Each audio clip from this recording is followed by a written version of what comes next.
Hello, it's Rowan Coleman, aka Bella Ellis, on Waterstones live today, which is very exciting for me to be on the Waterstones live. Hello, everybody who is joining. Oh, hello, Melissa. I'm just waiting now to see Lauren from the Brontë Parsonage come and join us.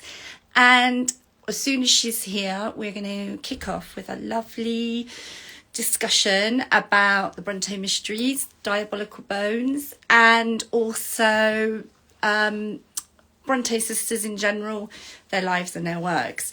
So I think it's going to be very exciting. I hope it's going to be very exciting. Otherwise, that'd be awkward, wouldn't it? Hello, Maddie.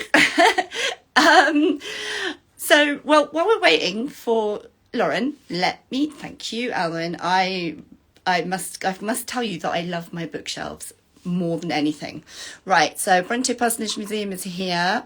I mean, you know, not more than my children or dogs. Okay, so I think we have got Brontë Parsonage coming in right now. It's so nerve-wracking. It's literally the most exciting thing I've ever done. Oh, hang on. Are you there, Lauren? I'm here. Can you hear me? Hooray, Lauren is there. Brilliant. Brilliant. Can you hear me?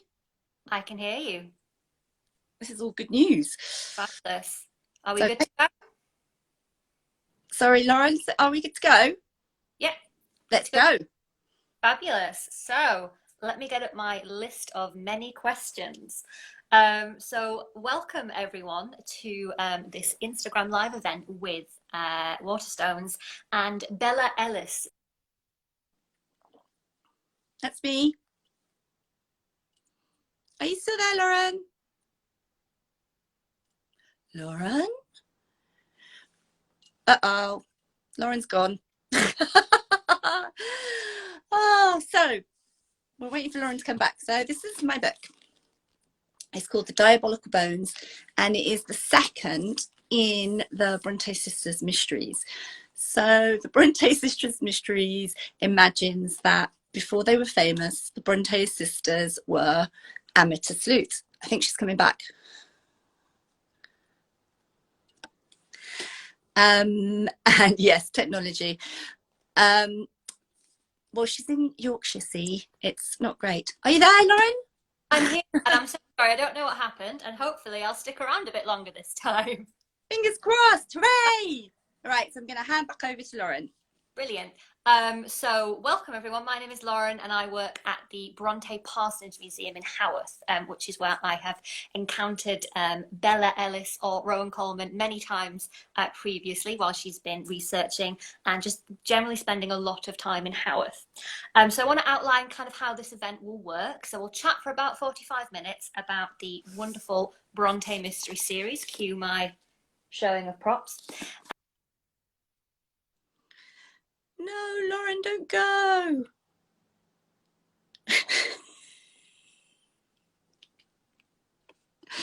Guys, we're having technical issues again.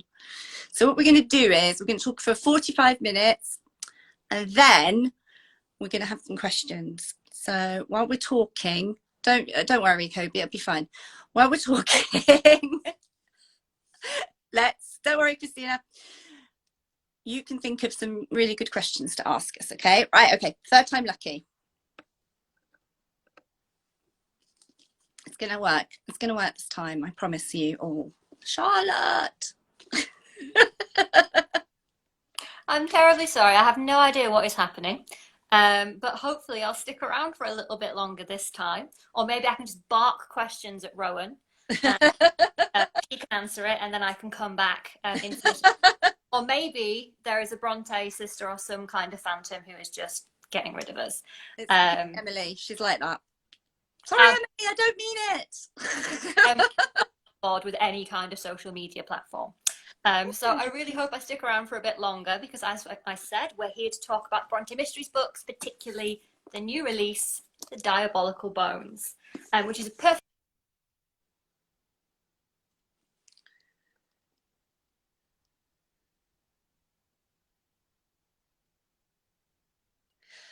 All right, so what I'm going to do is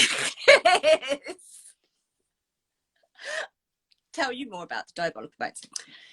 Right, so she's going to ask me, bless her, she's really good, Lauren, and Brontë Parsonage is really good. Actually, while we're waiting for Lauren to come back, what we're going to do is just say to you, please, can you go to the Brontë Parsonage website and go to their fundraising page and bung them a couple of quid if you can, because they're really suffering in time of COVID, and that would be really marvellous. Thank you very much. So what Lauren was going to ask me, and will be asking me as soon as she comes back, is that she's going to say very sweetly that The Vanished Bride is very spooky and chilling and perfectly evocative of this late autumn, early winter period.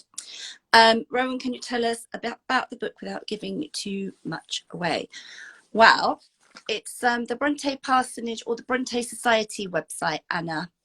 So if you can go there and just do a little bit of fundraising, that'd be marvellous.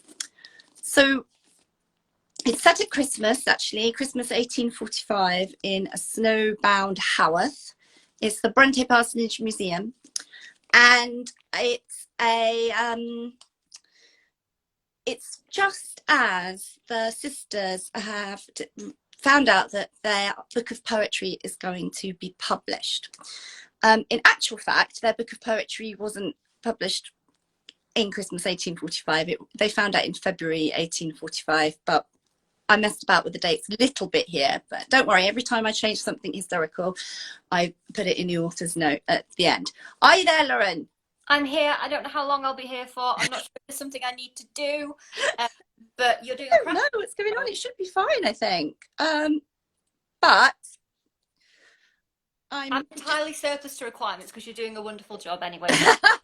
To you. I'm just answering your first question, Lauren, which was about the book.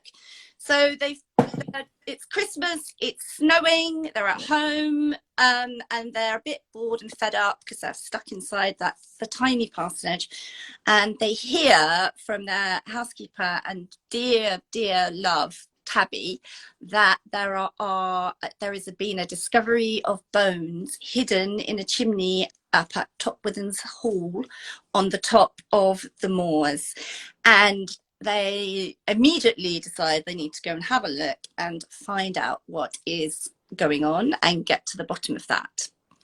So Diabolical Bones is the second in the Bronte Sisters Mysteries. The first is The Vanished Bride, out now, available from Waterstones and waterstones.com. And you don't have to read them in order, but should you wish both, there they are. And there's also a lovely hardback. So the second thing that Lauren's going to ask me is, how did the idea of the Bronte Mysteries first come to me? And that is, it is available in an audio version now. Yes. Are there pictures? No, but there is a beautiful pictures on the front and the back and inside. And there's a map, which I'm really proud of. So how did the idea of the Bronte Mysteries come to me? I was writing another novel, actually set in Haworth, in a place called Pondon Hall, which is about 3 miles outside of Haworth.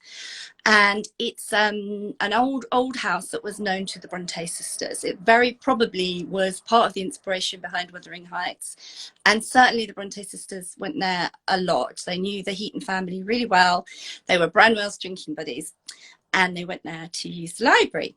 So I was there writing a book, sat up Pondon Hall, and one of the parts of the threads of the book, which is called The Girl at the Window, is a mystery. And I thought it would be super fun to have the Bronte sisters in a cameo role trying to solve the same mystery as my contemporary heroine. But as soon as I thought that, I thought, no, that's too good an idea. I want to do that. I want them to have their own book. And then I thought, well, own book? It could be a series. And that is how the idea for the Bronte Mysteries was born. So I stuck a pin in it, went away, came back again about a year later to write the first book in the series, The Vanished Bride.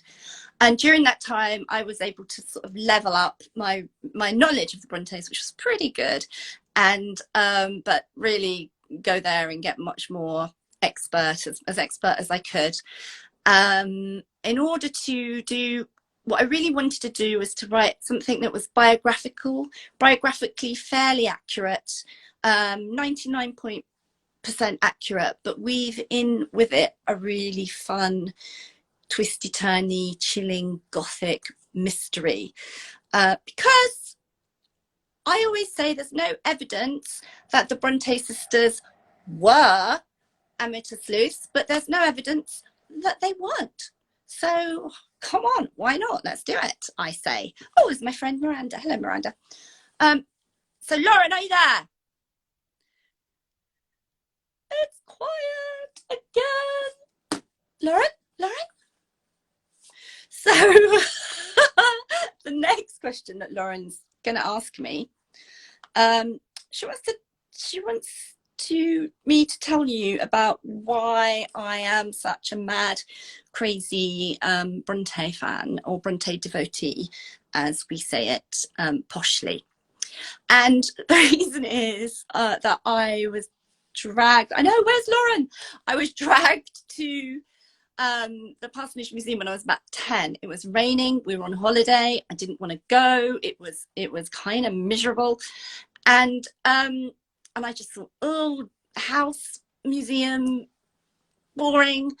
But as soon as I walked in to the museum, I just saw this amazing house, this amazing home, and I was kind of entranced by, first of all, the Bronte children and the incredible lives and imaginary world that they created. And that was really important to me, because that was, when I looked at them, I saw children like me. And I don't mean budding literary geniuses, you know, I mean, I'm pretty good, but I'm not Bronte standard. And I mean just creative children who love to make up stories, make tiny books, live in a fantasy world, make stories for their toys. And that just really passionately caught my imagination. And the thing that caught my imagination first was the tiny books. And I just found those absolutely enthralling. So that was when I first became interested in the Bronte family. And I went away, and the first book I read was Jane Eyre. And ever since, that has been my favorite book. But I also really, really love all of their books, because I'm a bit of a nut. And you can see behind me, so these are some of my Bronte book collections. But actually this whole room is lined with bookshelves, and they're all, pretty much 90% of them are Bronte books. So Lauren, are you there? Oh guys, we're having a problem with Lauren's connection. It's probably because it's Yorkshire. She's like in Haworth, and I'm not gonna lie, the Wi-Fi is not great. Lauren, turn off your Wi-Fi and do 4G. So that's my crow. My crow, Charlie, is called Edgar Allan Crow. So what's the next question that Lauren's going to ask us? Hello, Jojo. So the next question that Lauren's going to ask us is, oh, she says, the stories are a rich patchwork. You can read them with zero Bronte knowledge, or just experience a completely gripping and fully realised story. Or if you're a bit of a Bronte nut, you can find all kinds of Bronte Easter eggs in there. Little scraps of dialogue or description that are lines from the poetry, and characters with similarities to famous Bronte figures. How much research did you do to create such an evocative world? So the joy of my life, frankly, is putting those Easter eggs into the books, because I just really love them. And I love to put little things in there that Bronte fans will really, really enjoy. but not to confuse people who aren't that familiar with their works or their lives. Are you there, Lauren? I am here, and I hope I'll be here for a little while, and I won't cut you off because you're in full flow. Go right ahead. Yay, Lauren. So how did I go about doing the research to build that world up? Well, I already kind of really come to love Haworth and the area and the folklores and the stories while I was writing The Girl at the Window, and Pondon Hall, which I love very, very much, and I'm trying quite hard to move to.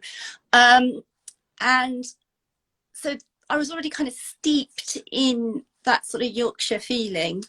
And I just did the legwork like everybody else. So I read a lot of biographies. Juliet Barker's biography, of course, one of the most interesting, widely read touchstone biographies of the Brontes. But also I like to collect biographies through the years. So I've got biographies from Mrs. Gaskell's first biography, which is a really useful resource because it was written really quite soon after Charlotte died, and Mrs. Gaskell, Elizabeth Gaskell, knew Charlotte, she knew the family, so there's a lot in there that's really interesting. She did kind of make up a bit as well, I think probably to try and make it, she thought, a better story, but you can't disregard her biography. It's really interesting, and throughout the years you get different generational takes on the Bronte sisters and what they mean to that particular era, and how they reflect that particular moment in time's interests, social interests and historical interests and literary interests. So that's really, really interesting. But also I spent a real lot of time in the parsonage, as much time as I possibly could, because this book is set there. This was the Bronte family home, and I'm always imagining myself in that house, and almost, I think, I kind of haunt it. So when I'm not there, I'm there in my head and just basically wondering about the parsonage, imagining myself in it, usually wearing a bonnet. And the great thing that we have about the Brontes is this wealth of letters. There are just hundreds of letters from Charlotte to her best friend Ellen Nussey, mostly, but also other letters from Patrick and Branwell and Anne and Emily. But mostly we have this treasure trove, thanks to the brilliant work that they do archiving at the Brontë Parsonage Museum, and thanks to the Bronte Society. We have this incredible literary treasure trove, which tells us an awful lot about their lives. Some things that I think they probably wouldn't really have wanted us to know. I don't think Charlotte would ever have imagined that her passionate love letters to her tutor, Monsieur Heger, which he ripped up, would have been taken up the waste bin by his wife, sewn together, put in a book, and then discovered, I think it was in 1914 that they were discovered. And I don't think Charlotte would ever have imagined that would have happened, and I think she'd have been quite fed up about it. But because of those letters, we know more about her. We know about her passion and her drive and her terrible sadness over unrequited love. We know about Anne's interests and her vision and everything that she wanted to achieve. And we know about Emily's love of her environment and everything around her, and her animals and her pets. So we have I had a lot to work on in order to create those characters and that environment as well. So next on the questions, we're at a particularly spooky time of year. Well, I don't know if you can tell this, but I'm basically a goth, so I love that. And can you tell us how the folklore and legends influenced you when creating these books? And if there are any tidbits you've learned but not been able to use that you'd like to share with us? Well, yes. So there's quite a lot about West Yorkshire folklore in the Diabolical Bones particularly. And I think that folklore history and legend will be coming back again later in the series, because it was a very interesting time for folklore versus progress around the mid-19th century.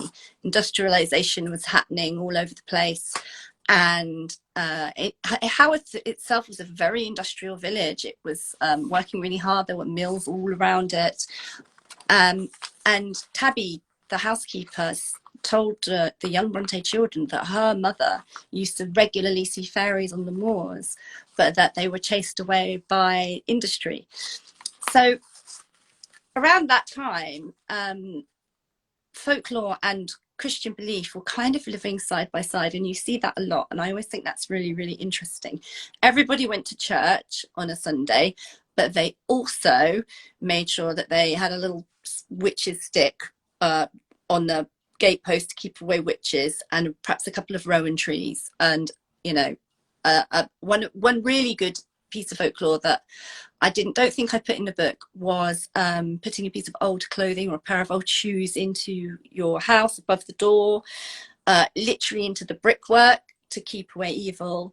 Or sometimes in West Yorkshire you'll see stone heads in the lintel of houses, and that's also to keep away evil. So there's lots of old-fashioned folklore going alongside with these good Christian people, and it was really fun to weave all of that into the Diabolical Bones. And we mustn't forget that it's, as the crow flies, it's not that far from Pendle either, so there's a definite tradition of witchiness, or witchery as Tabby would call it, in the Diabolical Bones. So our next question from Lauren, are you okay, Lauren? Are you still there? She says, bless her, as a Yorkshire lass born and bred, one of the elements of these books and The Girl at the Window that I most loved was the thrill of seeing my local environment rendered in print, and how well you situate your stories in the Haworth landscape. Can you tell us if this was something that was important to you, and how you've come to feel about the moors and houses and this part of the world? Well, guys, I really love Yorkshire so much, and really my whole family are trying to move there right now. So we really are trying to buy Pundon Hall, so you know, keep your fingers crossed for us. We need all your positive vibes. And for me, it's really, really important to make landscape and environment and houses as much as part of the character as the humans that inhabit my novels. So I'm pretty well versed in the world of the Brontes and the Yorkshire moors. I have a saying, which is be more Bronte.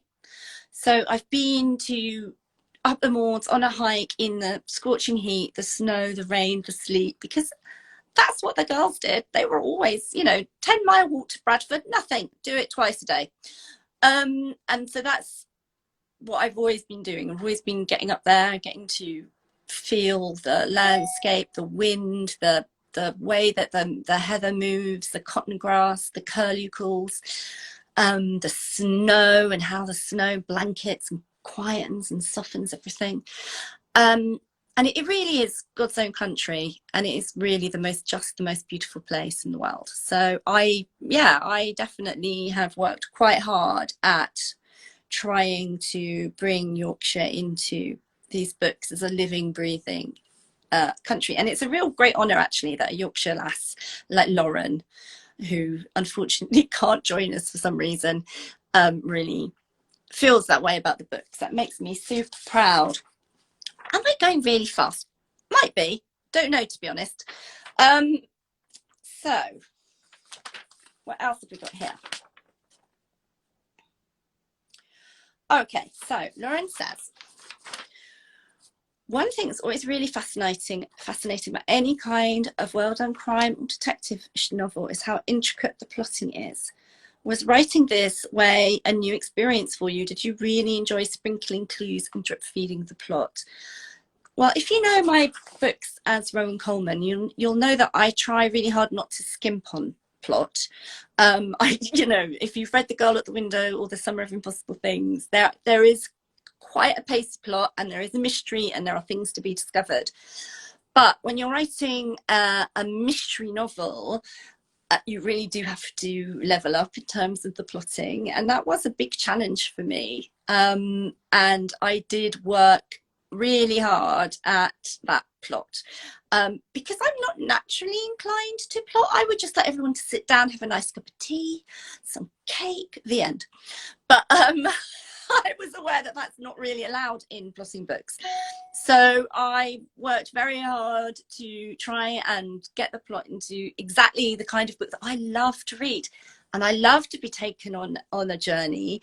I love it to be exciting and pacey and edge of the seat.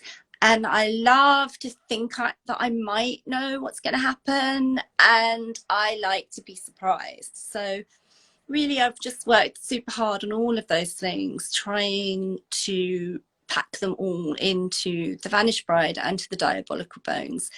And I hope that I have done an okay job, and I'm sure that you will all tell me if I have not. um, so Lauren wanted to talk. I'm so sad you're not here, Lauren. Come back. Lauren wanted to talk about the sisters themselves. And she says, you've created a fictional reimagining of an iconic family. And we spend a little time in the heads of Charlotte, Emily and Anne. What was it like to stand in their shoes and try to see the world? As Charlotte or as Emily or as Anne? Was one voice more challenging than the others or more difficult to channel? So, yes. I mean, for me, the easiest voice is Charlotte's voice, I think, because we have so many of her letters, and Charlotte is was really very open in the way that she felt, the way that she expressed herself, and how she felt about Branwell, how she felt about Monsieur Heger, how she felt sometimes about her sisters, her prospects, marriage. You know, there's a lot of information there about Charlotte. What I really love about Charlotte is that she is an absolute perfect author, in that she's just like every author that I know, including me. You know, she's constantly worried about what other people are doing, what people are thinking. There's a lovely letter that she writes to George Smith when she hasn't heard from him about her new book. She writes him a letter that says, oh, for God's sake, just tell me if you hate it. And I think we all know that that's what writers today would be doing, only via email. So I love Charlotte's. Charlotte's voice kind of came quite naturally to me. Emily is really fascinating because everybody loves Emily Bronte. If you love the Brontes, you love Emily Bronte, because she is mysterious and fascinating and different, and she was never interested in conforming to societal norms, and she was never interested in pleasing people particularly, and she was never really interested in being famous or being a literary star. She was just very much her own person, and lived a lot in her imagination and in her head. And I have to say that Emily is perhaps the most fun to write. I really have a lot of fun with her because she's just she's very brave, she's very bold, she's really not fussed if she offends you, and she's really fascinated in the dark goings on at Top Within Hall. So yeah, she's a great fun character to write, and maybe might be the most challenging, I think, because not many people are that clear about what they think about Anne Bronte. That's changing, and this year was her bicentenary year, which is really sad because a lot of it has been delayed until next year now because of that pesky pandemic. But the thing about Anne is that she had a really strong vision of who she wanted to be and what she wanted to achieve with her life. And we see that, I think, particularly in her second novel, The Tenant of Wildfell Hall. And we see her determination to do good in the world and to make her mark on the world. And I think if Anne had been alive today, she would have been a social activist. She would have been on Instagram. She would have been hashtag Black Lives Matter. She was like, you know, she was a woman that was passionate about working for social justice and for change and for equality. And it's just very sad that we'll never know what she could have achieved.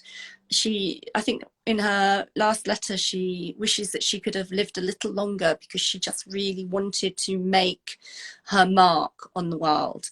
And of course she didn't get that chance. So it's fun to bring Anne to life and to give her an opportunity to have that voice in a small way, in a small fictional way, in the middle of this mysteries, to have that voice and to say those things that were so important to her at the time. Next, Lauren's asking us, do you have a favourite Bronte fact? You can pick more than one if you like, or one for each member of the family. Oh, wow. I wish Lauren was here because Lauren would know some really cool Bronte facts, but you've got me, so let's talk about them. So let's talk about my Bronte facts. So my favourite Bronte fact is that Emily really did buy some thunder and lightning material. She bought it when she was on a shopping trip with Ellen and Charlotte, and Ellen writes that everybody was really quite shocked by Emily's thunder and lightning material, which she was going to make into a dress. And I think we can just all imagine Emily stalking up the moors in her thunder and lightning dress. Epic. And another thing I think is really interesting is that Patrick was not the authoritarian parson that you might expect from a mid-19th century Christian church. He was actually very flexible and advanced man, I think. And one of the things that I found really fascinating is that at one point he a young woman came to him who'd become pregnant and she wasn't married, and you'd expect him to kind of rain brimstone down on her, but instead of that he says to her that she mustn't rush into marriage, that she should go back to work, and she should go to work and her husband should go to work, and they should get married when they are ready and then they have saved some money, and that the parish will look after the child, which I just think is incredibly lovely and sensible and practical and not at all what you might expect. And also he also advised a Mrs. Collins to leave her abusive drunken husband, who was a curate, which is also something that you might not expect, which I just love Patrick, actually, because he was right. He was really cool. He was a total dude. And it's probable, likely even, that the tenant of Wildfell Hall is inspired by that interaction between Patrick and Mrs. Collins. Have I got another good fact for you? I think that Charlotte was proposed to 3 times, turned him down every single time. So she didn't have to be an old maid. She wanted to be an old maid. But she wasn't, because Arthur Bell Nichols tried to get her to go out with him, for want of a better phrase, many, many times. And she said no. And he was like, well, okay, fine, I'm going to New Zealand.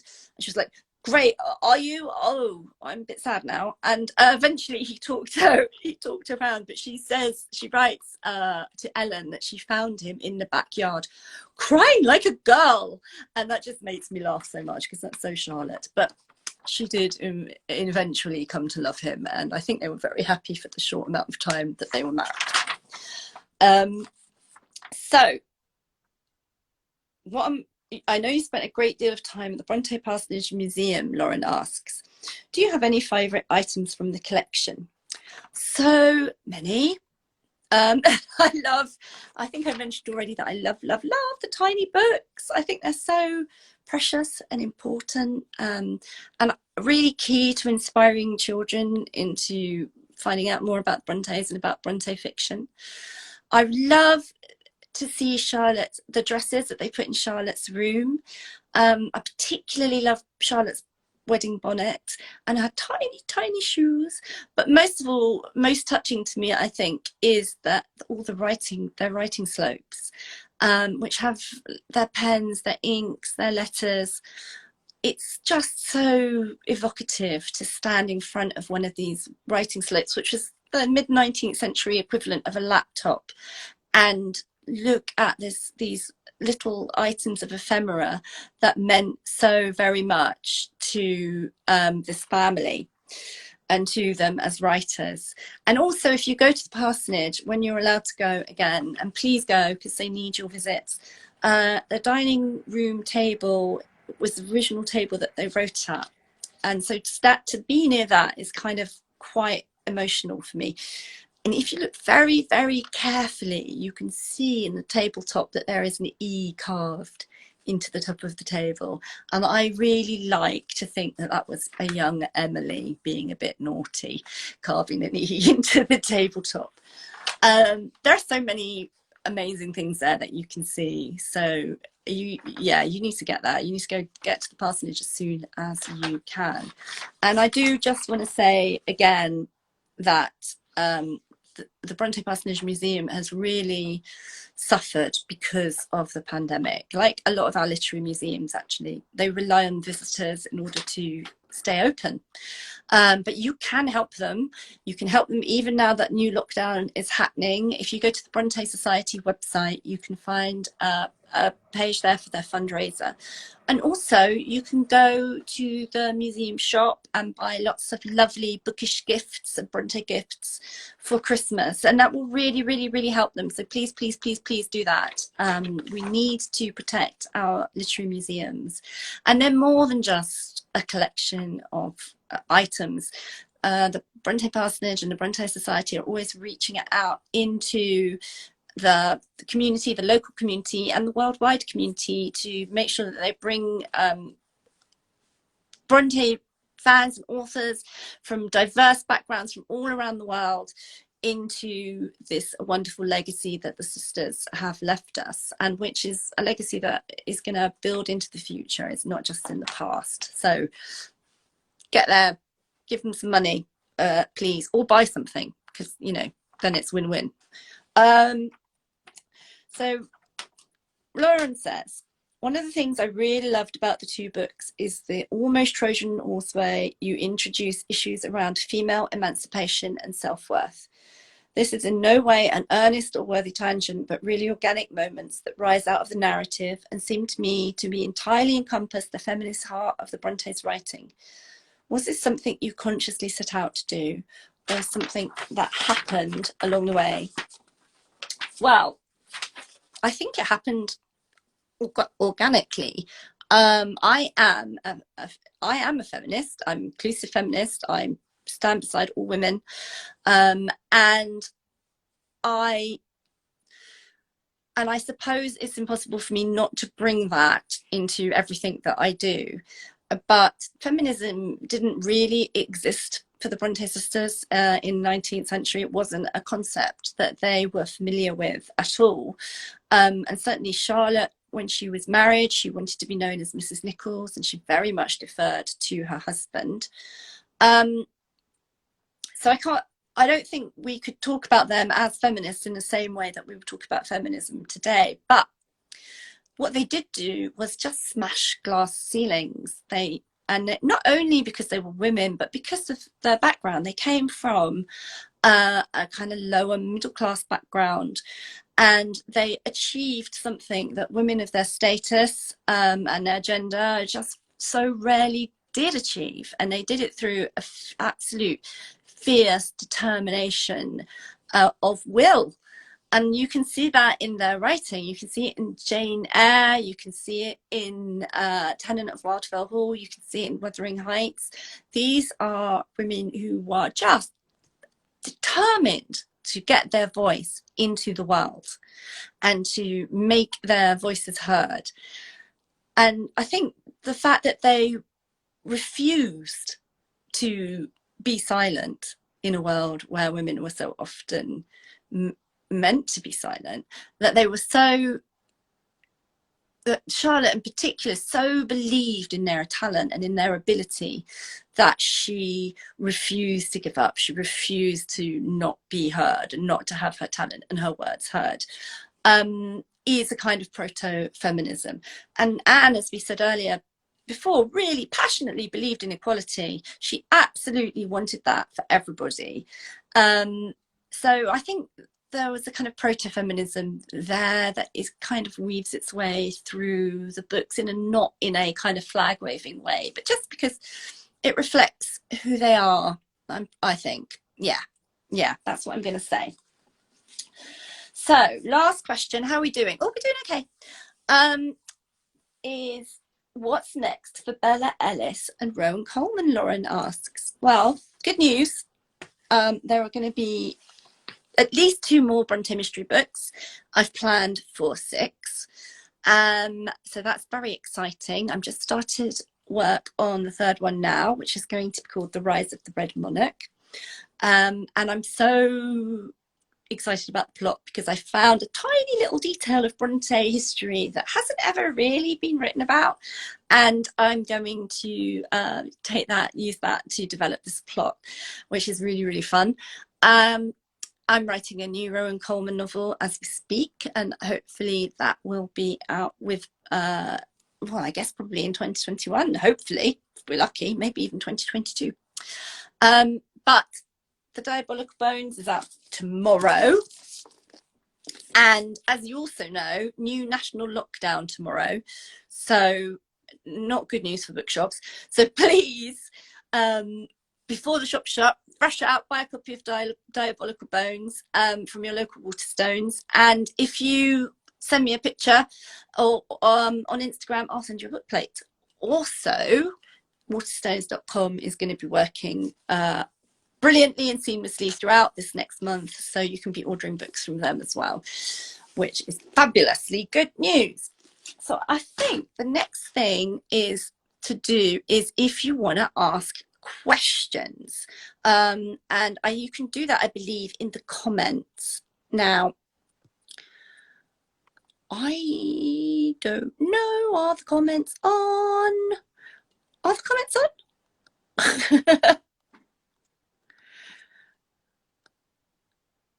I don't know. So let's try it. Somebody ask me a question and see if the comments are on, and then oh, hang on, wait, can we get Lauren back again? Just waiting for Lauren. Could it happen? It's like right now. Lauren, are you there? Lauren! I seem to have turned up right at the very end. Hey! Oh, I'm so glad you're here, Lauren. Well, we've got some great questions coming through from the comments. Somebody was asking about your feelings on Branwell. Do you have any pearls of wisdom to share there? So I love Branwell, and I feel that he bore the weight of responsibility on his slender shoulders, and it was just too much for him. He was the only son, and he had all the hopes and dreams of the Bronte family invested in him, that he had to be a great writer, that he had to be a great artist, that he had to kind of provide for the family, and he just really wasn't able to do it, bless him. And he also suffered terribly from unrequited love for Mrs. Robinson, who he had an affair with at Thorpe Green, and whereas Charlotte wasn't allowed to talk about her unrequited love, oh, Lauren, I'm so sorry you've gone again.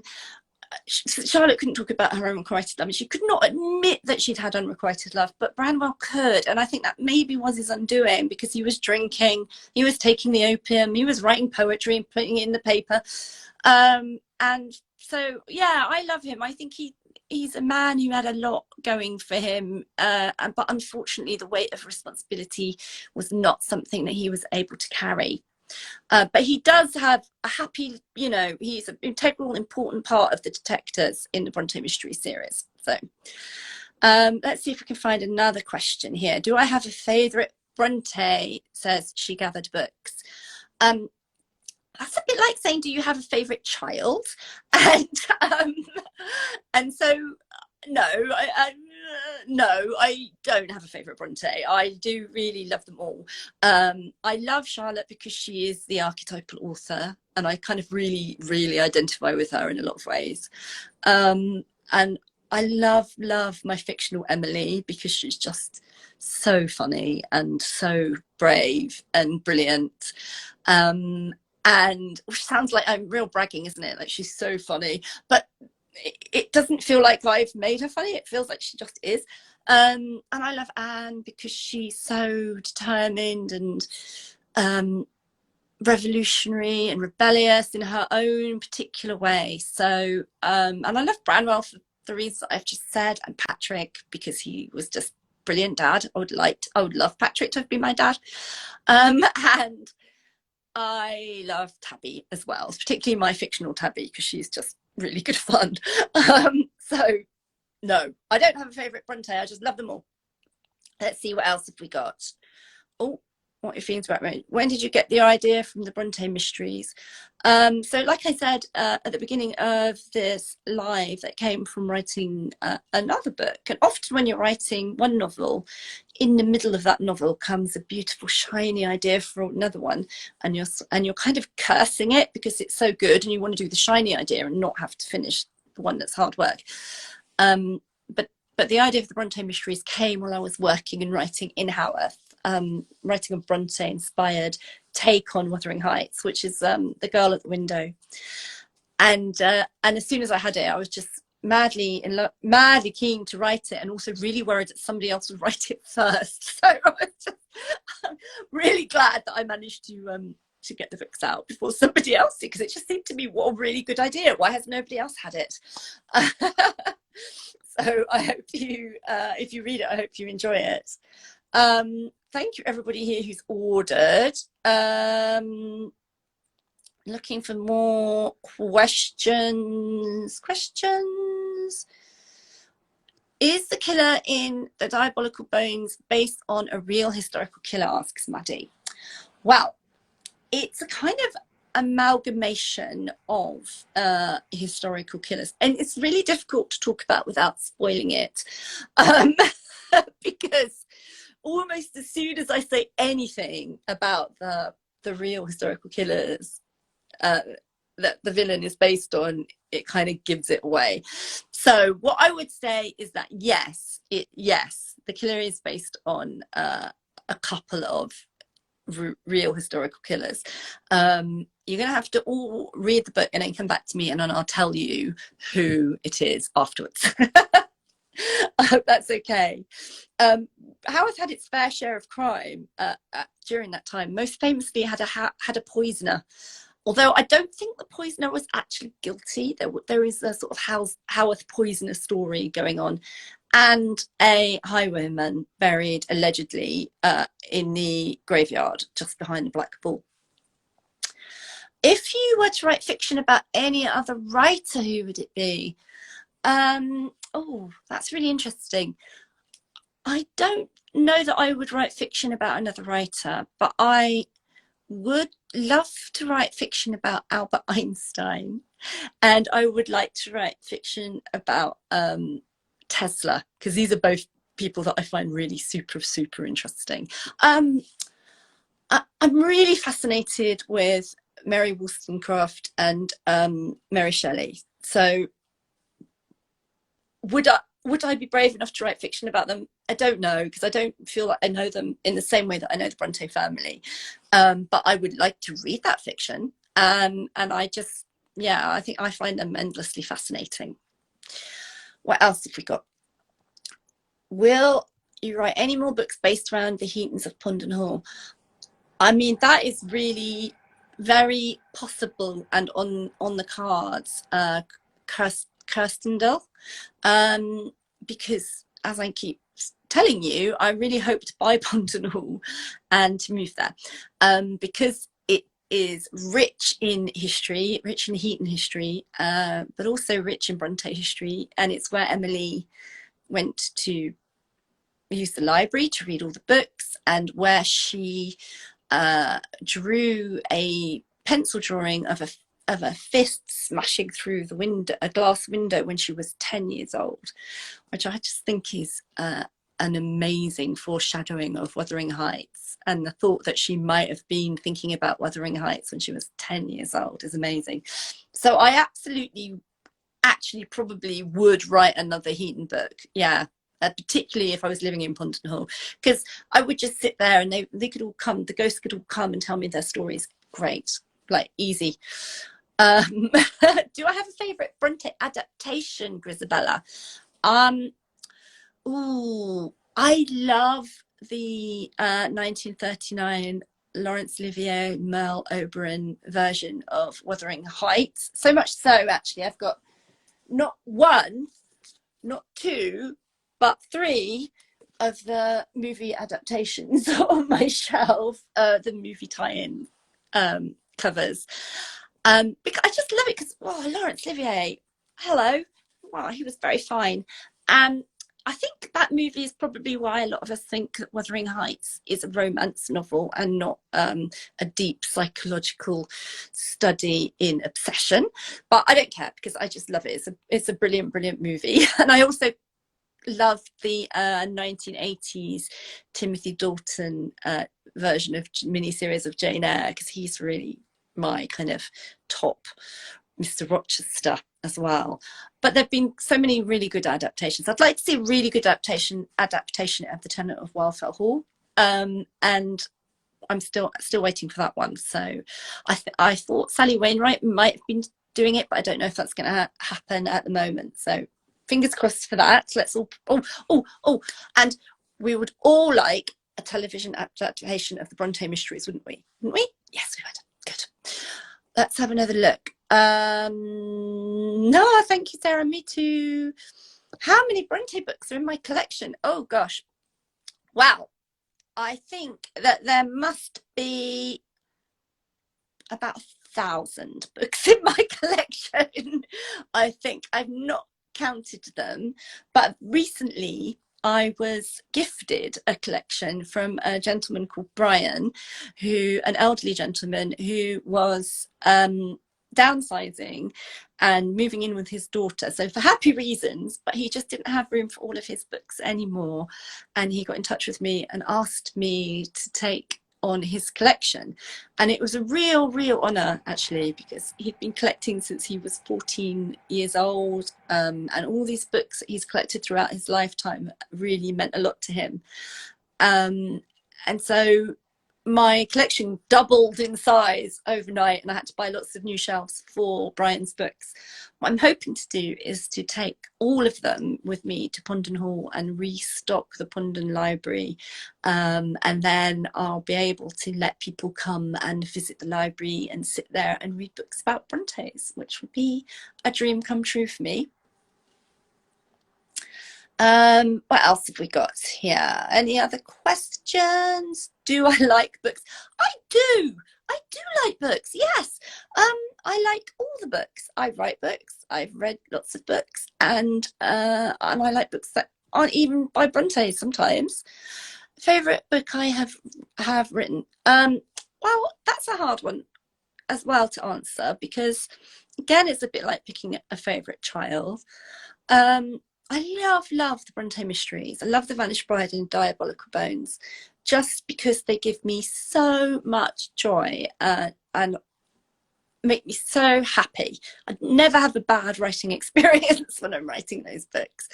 But I'm also really proud of The Girl at the Window, because it's set in a house that I love. And The Summer of Impossible Things, which is a transatlantic time travel adventure, and also The Memory Book, which was a Richard and Judy pick a few years ago, which really resonated with a lot of people. So yes, I'm very proud of all of those books, and very glad that I've been able to write them, and I get to write some more, which is, for me, I'm always constantly grateful that I'm allowed to do that for a job. Let's have a look. Oh, Anna reads all the time. I would love to write a Bronte Doctor Who episode so much. So much. If they write a Bronte Doctor Who episode without me, well, I don't know. I'll just have to lie on my chaise, I think, for a month and sulk, because I'd be so upset. I would love to do that. Wouldn't it be brilliant fun? Can you imagine? Oh, it'd be great. Can you? Anyway, I digress. But yes, I'd love to do that. Missy 50, love The Vanished Bride. Looking forward to your next book. Thank you so much. Thank you. Agree. Brilliant idea. Do you have any favourite books, fiction or non-fiction, about the Brontes by other writers? Yes, I do. So non-fiction, I've got a few. My favourite entry-level Bronte kind of biography is A Life in Letters, which is curated by Juliet Barker. And it's just very easy to read. It's the Brontes in their own words, but it traces their biography, their lives through their own letters in an incredibly beautiful and it's almost like reading a novel, engaging way. So I really recommend that. I love The Mother of the Brontes by Sharon Wright, which is about Maria Bronte, who is a figure that we don't really know enough about. And she's really done some excellent research there and brought Maria to life on the page. 100% brilliant. One of my favourite biographies of the Brontes is a 1930s biography called The Life and Passionate Death of Emily Bronte, which was written by a mystic, and I just love it for millions of reasons. Partly because it was written by a mystic and dedicated to a princess, and really, what could be better? So I think those are my top 3 books for if you want to get into reading Bronte non-fiction. Bronte fiction, I really like Ill Will by Michael Stewart, and Fine and Subtle Spirit by Diane Denton. And is there anything else I have? No, I can't think of anything off the top of my head, and I'm just going to be cursing myself afterwards because I feel bad. So I feel bad if I missed out your book. Oh, Samantha Ellis. I would recommend Samantha Ellis's book on Anne, which is called Take Courage. And Take Courage was Anne Bronte's last words. Very sad, but also brilliant book about how to be a heroine. Yes, Christina, Timothy Dalton is the only Rochester. I love him. Okay, anything else? Who would I cast to play Charlotte, Emily and Anne? Well, I'm quite passionate about this in that I really want, if I have any say, I would really want the cast of the Bronte Mysteries to be diverse and inclusive of everybody.